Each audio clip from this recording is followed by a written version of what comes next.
அண்மை செய்தி. சட்டப்பேரவையில் முதலமைச்சர் கூட்டல் கணக்கில் ஏமாறாமல் இருந்தால் வாழ்த்துக்கள் என்று அதிமுகவிற்கு தெரிவித்திருக்கிறார். சற்று முன்னதாக அவையில் பேசிய அமைச்சர் தங்கம் தென்னரசு தொண்டர்களை அபகரிக்கும் முயற்சி நடைபெறுவதாக குறிப்பிட்டிருந்தார். இந்த நிலையில் கூட்டல் கணக்கில் ஏமாறாமல் இருந்தால் வாழ்த்துக்கள் என்று தங்கமணியை நோக்கி முதலமைச்சர் குறிப்பிட்டு பேசியிருக்கிறார்.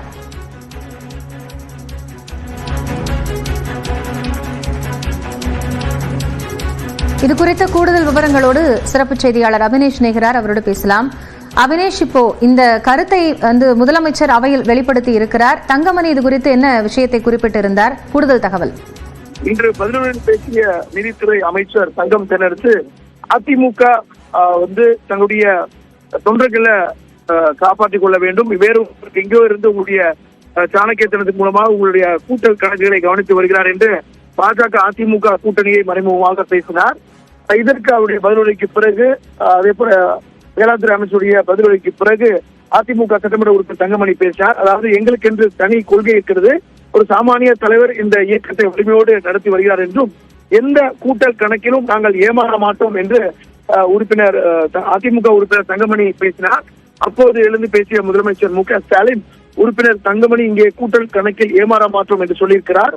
ஏமாறாமல் இருந்தால் எங்களுடைய வாழ்த்துக்கள் என்று சட்டப்பேரவையில்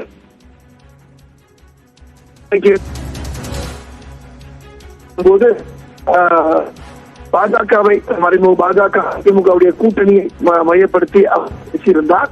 அப்போது அங்கிருந்த சட்டமன்ற உறுப்பினர் வானதி சீனிவாசன் இருக்கார். அதையும் மேற்கோள் காட்டி பேசிய நிதித்துறை அமைச்சர் தங்கம் தென்னரசு எனவே பூனைக்குட்டி வெளியே வந்துவிட்டது என்றுதான் அர்த்தம் என்று பேசியிருந்தார். அப்போதே எழுந்து பேச அதிமுக உறுப்பினர்கள் நேரம் கேட்டாங்க. ஆனால் பதிலுரை முடிந்ததற்கு பிறகு நேரம் தருகிறது என்றால் அந்த அடிப்படையில் உறுப்பினர் தங்கமணி பேசுவதற்கு சபாநாயகர் வாய்ப்பு அளித்திருந்தார். அந்த அடிப்படையில் நாங்கள் ஏமாற மாட்டோம், எந்த கூட்டணி கணக்கிலும் நாங்கள் ஏமாற மாட்டோம் என்று சட்டமன்ற உறுப்பினர் அதிமுக சட்டமன்ற உறுப்பினர் தங்கமணி தெரிவித்திருந்தார். அதற்கு பதிலளிக்கக்கூடிய வகையில அப்படி ஏமாறாமல் இருந்தால் நிச்சயம் எங்களுடைய வாழ்த்துக்கள் என்று முதலமைச்சர் குறிப்பிட்டு பேசினார். அபினேஷ், இப்போ பாஜகவையும் அதிமுக கூட்டணியும் குறிப்பிட்டு மறைமுகமாக அமைச்சர் தங்கம் தென்னரசு பேசியது அப்படிங்கிறது இனி இப்போ இருக்கக்கூடிய ஒரு அரசியல் சூழல் என்று எப்படி பார்க்கப்படும்? கடந்த 2024ஆம் ஆண்டு நடைபெற்ற மக்களவைத் தேர்தலில் அதிமுக தனித்து ஒரு கூட்டணி அமைத்து போட்டிட்டாங்க, பாஜக தனித்து போட்டிட்டாங்க. ஆனா அடுத்த ஆண்டு தேர்தல் ஆண்டு அப்படிங்கிறதுனால அதிமுக பாஜக நேரடியாக இல்லை. எனவே பல்வேறு அம்சங்கள் இருக்கு. எனவே அதிமுக பாஜக கூட்டணி அமைத்து இந்த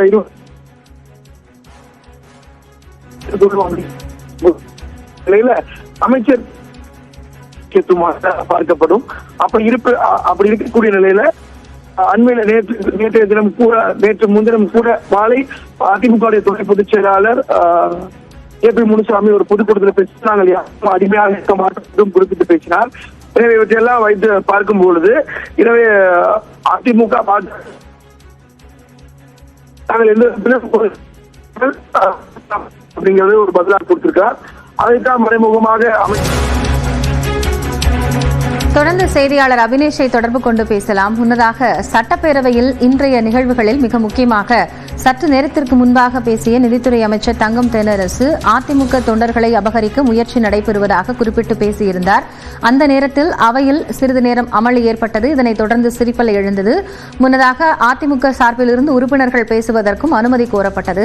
இதையடுத்து வேளாண்துறை அமைச்சர் பேசியதற்கு பிறகாக அனுமதி வழங்கப்பட்ட நிலையில் அப்போது பேசிய முன்னாள் அமைச்சர் தங்கம் தென்னரசு தங்களுக்கு கூட்டல் கணக்கில் ஏமாற மாட்டோம் என்றும் தங்களுக்கான தனி கொள்கை இருப்பதால் அதுபோன்ற விஷயங்களில் சரியாக இருப்போம் என்றும் குறிப்பிட்டு பேசினார். இதற்கு பதிலளித்து பேசிய முதலமைச்சர் மு.க.ஸ்டாலின் தங்கமணி கூட்டணி கணக்கில் ஏமாற மாட்டோம் என்று குறிப்பிட்டிருக்கிறார். அவ்வாறு இருந்தால் வாழ்த்துக்கள் என்று தெரிவித்திருக்கிறார்.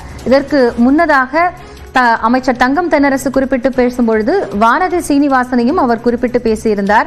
அவர் சிரித்ததை தொடர்ந்து அதற்கு கருத்து சொல்லும் விதமாகவும் அவருடைய பதில் அமைந்திருந்தது. இதுபோன்ற ஒரு சூழ்நிலையில் தற்பொழுது முதலமைச்சரும் முன்னாள் அமைச்சர் தங்கம் தென்னரசுவிற்கு பதிலளித்து பேசியிருக்கிறார். இது அவையின் இன்றைய நடவடிக்கைகளில் கவனம் பெற்றதாக இருக்கிறது. பாஜகவும் அதிமுகவும் வரக்கூடிய 2026 சட்டமன்ற தேர்தலில் கூட்டணி அமைக்குமா என்ற கேள்வி ஒருபுறம் எழுந்திருக்கிறது. இது போன்ற ஒரு சூழ்நிலையில் இந்த கருத்து என்பது மிக முக்கியமானதாக பார்க்கப்படுகிறது.